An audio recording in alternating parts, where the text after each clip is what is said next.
Hi friends, मारी channel Gujarati में तमारू खूब खूब स्वागत है। हूँ भावनगर में ज मोटी थयेलू छूँ, तो अमे क्यारे पण शॉपिंग करवा जता ने तो आज लच्छूना पाव गांठिया भावनगर में मळे ने एटला चटाकेदार ने एटला टेस्टी मळे छे ने तमे घरे एकदम चा करता पण जल्दी बनावी शको छो। आ पाव गांठिया एनी जे चटणी छे बहु जल्दी बनी जाए छे पण एकदम चटाकेदार बने छे। तो अहींया हूँ एकदम इजी अने चटाकेदार वाली रेसिपी लईने आवी छूँ। तो एना माटे अहींया 5 થી 6 लसणनी कળી लई लेवानी छे। मिक्सर जार में 1 टेबलस्पून कश्मीरी लाल मरचुं लई लीधुं छे अने आ छे चटणीनो टुकड़ो।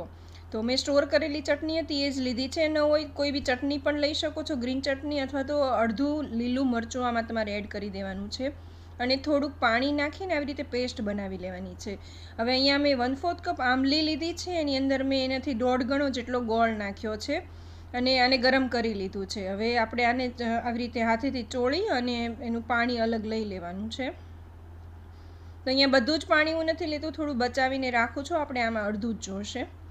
તો એક બોલમાં મેં આવી રીતે પાણી લઈ લીધું છે, એની અંદર 1 ટીસ્પૂન મીઠું લીધું છે, 1 ટીસ્પૂન ધાણા જીરું લીધું છે અને અડધો ટીસ્પૂન સંચળ પાવડર લીધો છે। બસ આટલા જ મસાલા કરવાના છે। આપણે જે મિક્સર જારમાં પેસ્ટ બનાવી છે એ પેસ્ટ આની અંદર એડ કરી દેવાની છે। હવે આમાં જ હું થોડુંક પાણી નાખી અને લઈ લઉં છું, એટલે મિક્સર જાર મારું એકદમ ક્લીન થઈ જાય। તો આપણું પાણી બની ગયું છે, એની અંદર આપણે થોડાક આઈસ ક્યુબ નાખી દઈએ એટલે પાણી એકદમ ઠંડુ થઈ જાય અને એના બદલે તમે એને ફ્રીજમાં રાખીને પણ ઠંડુ કરી શકો છો। एक ऑनियन लई लीधो छे अने एने मैं आवी रीते चॉपर में ज आपणे लई लेवानुं छे। जनरली एने खमणीने लेता होय छे, पण चॉपर में पण बहु ज सरस थई जशे अने उल्टानो एनो देखाव वधारे सारो आवे छे। तो एने एकदम चॉपर में जेटलो झीणो थाय ने एटलो आपणे झीणो कट करी लेवानुं छे। हवे आ झीणो समारेलो कांदो छे ए पण आपणे आ पाणीनी अंदर एड करी देवानुं छे। तमे जो आंबलीनी चटणीनो यूज करवा मांगता हो ने तो आनी अंदर तमे 1 લીંબુનો रस नाखी शको छो, पण आंबलीनी चटणी बनावशो ने तो एनो टेस्ट बहुत ज सरस आवे छे, बार जेवो एकदम आवे छे। अने बधुं मिक्स करी दो ने एनी अंदर आपणे थोड़ाक લીલા धाणा फ्लेवर माटे ने टेस्ट माटे एड करी देवाना छे। तो आपणुं पाणी तैयार छे। अहींया मैं भावनगरना गांठिया लई लीधा छे। तो आ कड़कवाळा तीखा जे गांठिया आवे छे ने ए गांठिया ज आमां लेवाना छे। सॉफ्टवाळा गांठिया आमां नहीं चाले, केम के गांठियानुं क्रंचीनेस, पावनो सॉफ्टनेस अने चटणीनुं जे चटाकेदार टेस्ट छे एनाथी ज आनो फ्लेवर बहु सरस आवशे। 3 पाव लई लीधा छे अने आपणे આવી રીતે ઝીણા ઝીણા પીસીસમાં કટ કરી લેવાના છે। તમે એને હાથેથી તોડીને પણ નાખી શકો છો, પણ આવી રીતે કટ કરશો તો બહુ એકદમ ઇવનલી બધા પીસીસ તૈયાર થશે।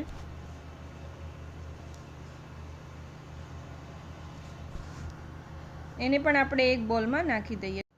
તમે જ વિચારો પાવ ગાંઠિયા બનાવવા કેટલા ઇઝી છે। હવે આને આપણે એસેમ્બલ કરવાના છે।